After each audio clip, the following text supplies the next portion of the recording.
Halo guys, ini ada info penting langsung dari A1 ya, dari Bapak Suhadi ya, pengacara Merah Putih, pembela Pak Jokowi ini. Dia langsung infonya dari Pak Dir katanya ya. Ya, diwawancara oleh salah satu podcast ya. Kita percaya ini sebentar lagi katanya Roy Suryo akan ditahan guys. Kenapa ditahan? Ada alasan, beberapa alasan yang akan dibeberkan oleh Pak Suhadi. Kenapa dia harus ditahan ya? Nggak lama-lama lagi kita langsung dengerin Pak Suhadi ya. Ayo guys. Pak Suhadi ini kan beberapa waktu lalu bertemu Pak Jokowi di Solo, ya kan? Ya, Dan kita bahas lah gitu ya soal Pak Jokowi, respon Pak Jokowi tentang kasus ini. Terus kemarin beberapa hari lalu Pak Suhadi sebagai koordinator tim hukum Merah Putih dan beberapa teman dari Peradi Bersatu ya, Mas Adi Darmawan sekalian ketemu Pak Direk apa namanya Pak Dir manggilnya ya, Direktorat Reserse Kriminal Umum ya, Polda Metro Jaya. Betul. Kombes Polisi Dr. Iman Imanuddin SH SIK MH.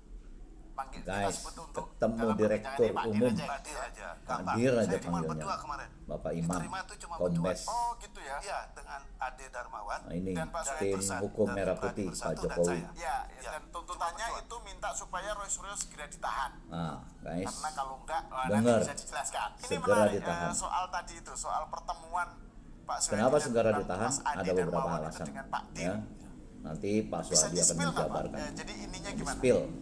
Jadi sebetulnya Guys. pertemuan itu bukan kemarin. Ya, Oke. pertemuan itu sebelumnya. Oke. Di hari sebelum kemarin. Nah, kemudian karena belum bisa ketemu dengan Pak Dir, karena Pak Dir ada acara mendadak, akhirnya kami dijanjikan per kemarin, ya. Berarti itu hitungannya hari Rabu ya kalau nggak salah ya, di Kamis. Jadi Selasa sebetulnya kita mau diterima sore, tapi kebetulan Pak Dir nggak ada, terus kemudian di reschedule untuk menjadi hari Rabu pagi jam 10. Tapi kami baru ketemu jam 11-an, kurang lebih. Nah, kemudian dalam pertemuan itu apa sih yang kita sampaikan, sesuai juga ramai di berita karena memang diliput ya. Itu salah satu agenda kami adalah mendesak ya untuk Mendesak guys. melakukan penahanan kepada Ya. Roy Suryo. Tahan Di Roy samping Suryo. itu kita juga menanyakan kelanjutan dan kepastian berkaitan dengan P21. Oke. Karena ini kan penting. Kita P21-nya bicara nih, tentang guys. penahanan, sementara P21-nya masih ngambang, tentunya juga kan nggak masuk di dalam rumusan hukumnya gitu. Nah, terus kemudian Pak Dir menyampaikan bahwa P21 itu sudah ada dan saya sudah diperlihatkan. Ya. Sudah Nah, diperlihatkan kemudian apa sih yang P21-nya. dikatakan dengan P21? Pak Artinya Suhadi. kelengkapan berkas ya dari proses panjang ini itu sudah selesai, sudah lengkap ya. Sudah Jaksa lengkap nggak itu, meminta guys. tambahan, penyidik juga nggak diwajibkan untuk memenuhi suatu permintaan dan sebagainya. Artinya memang itu sudah clear. Itu yang disebut dengan P21. Mungkin sekarang ini ya yang dilihat oleh mereka pengumuman P21-nya mungkin yang belum. Tapi apakah itu juga menjadi kepentingan dalam hukum acara? Kan menurut saya tidak juga terlalu penting gitu kan. Tapi yang jelas P21 itu sudah ada. Dan saya P21 sudah diperlihatkan. ada. Terus Guys, kemudian dengar ya. berikutnya karena memang sudah ada kepastian berkaitan dengan P21, kami mendesak kepada Pak Dir ya, kepada Mendesak Polda Pak Dir. Metro, kepada penyidik ya, untuk bukan hanya tahap P21 dan tahap 2 itu dilaksanakan, tapi juga harus dilakukan penahanan. Penahanan. Masukan yang kami sampaikan kepada Pak Dir yang pertama adalah Pak Roy ini residivis. Nah, satu residivis Jadi yang Roy namanya Suryo orang itu. yang disebut dengan residivis, masa dapat perlakuan istimewa seperti ini? Kan tidak dong, gitu. Alasannya Terus kenapa yang harus kedua ditahan, juga guys? kita melihat, ya, Satu, ini kan ada perbuatan Roy Suryo itu residivis. yang dilakukan setelah ditetapkan tersangka oleh Roy Suryo, itu kan mengulangi perbuatan yang sama. kedua mengulangi Padahal perbuatan dalam yang sama KUHP itu. yang lama maupun dengan KUHP yang baru, ya, KUHP yang baru itu pasal 100 angka 6 itu disebutkan tidak boleh mengulangi perbuatan. Itu syarat tidak dilakukannya penahanan. Tapi kalau itu dilanggar, ya harusnya kan udah melanggar pasal tadi. Jadi alasan Sudah untuk melanggar melakukan penahanan pasal itu tuh. tadi residivis. Yang Residivis. kedua, sudah ditetapkan tersangka, tetap dia melakukan perbuatan pengulangan, di mana lagi. di media dikatakan Tuh. ijazahnya Pak Jokowi itu palsu dan sebagainya. Padahal penyidik sudah menyimpulkan bahwa perkara ini sudah ada tersangkanya. Artinya Roy Suryo udah nggak boleh lagi dong membicarakan pada parameter kepentingan ijazah itu. Dengar, Harusnya udah guys. close dong sebelum ada putusan pengadilan. Kan itu. Tapi apa yang dilakukan? Hampir tiap hari, hampir tiap jam. jam. Kita lihat Roy podcast, Suryo berkibar TV, terus dan di lain media sebagainya. sosial. Ini terus diangkat. Kan menurut saya ini kan menimbulkan suatu keadaan-keadaan yang sangat tidak menghormati hukum. Iya, Ya. betul. Terus yang berikutnya, ya, Yang ketiga, di pasal 100 juga itu ditetapkan juga pasal 100 KUHP yang baru, ya. Itu dikatakan juga orang bisa ditahan itu, ya, asalkan ancaman hukumannya di atas 5 tahun. di atas 5 Ya, tahun, di guys. atas 5 tahun nih. Yang ketiga ya. itu Nah, sekarang kita ancaman lihat, hukumannya. ya, apakah masuk Masuk nggak dia? pasal-pasal yang terkena di perkaranya Roy Suryo dan Tipa ini, ya, masuk. Saya nggak melihat dia. pasal yang lain.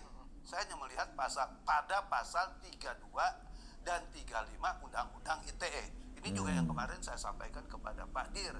Di mana dalam pasal 32 dan 35 Undang-Undang ITE itu, ya, itu ancaman hukumannya 10 sampai 12 tahun. 12 Dan tahun, juga ada 10 sampai denda 12 tahun. 10 sampai 12 Harusnya miliar. udah ditahan Jadi ini kalau Roy kita Suryo. melihat kepada parameter di atas 5 tahun, ini sudah Pak Dir, mencukupi, di mana aja Pak sudah Dir? memasuki alasan objektif untuk dilakukan penahanan, gitu, ya.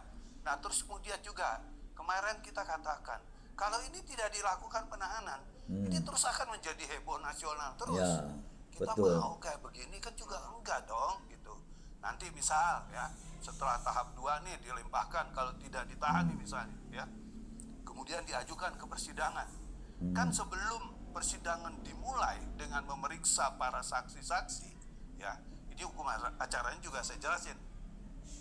Yang pertama, ya, kewajiban pengadilan dan jaksa itu adalah mendengarkan dakwaan. Ada yang namanya surat dakwaan. Itu surat dakwaan itu nanti dibacakan. Itu di jaksaan tuh. Ada penting. Belanja dagangan budget pas-pas. Ya. Nah, kalau nanti ini tidak dilakukan penahanan, begitu dibacakan, ya, surat dakwaan itu, pasti kan surat dakwaan menyala-nyalain kan. Roy Suryo melanggar pasal ini, Roy Suryo kena pasal ini, dan lain sebagainya. Terus kemudian di luar dia bikin counter, ya, bukan di dalam nota pembelaan, tapi dia bikin counter di luaran, ya kan? Ngoceh lagi dia di luaran. Nggak ngerti hukum, jaksa itu bohong, jaksa itu mau kita begitu.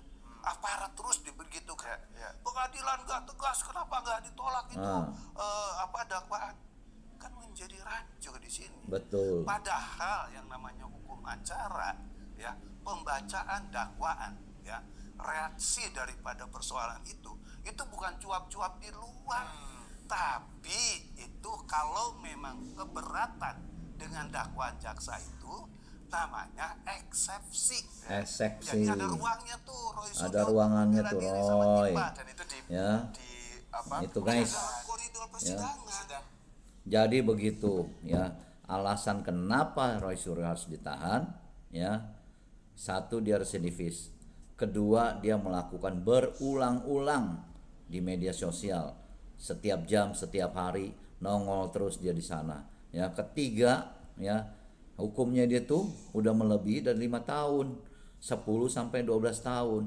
Jadi harus ditahan. Tolong Pak Dir, ya. Ditahan Pak Dir sesuai dengan hukum yang berlaku di Indonesia, biar tidak ngoceh-ngoceh terus. Gitu Pak Dir. Oke, ditunggu Pak Dir. Makasih.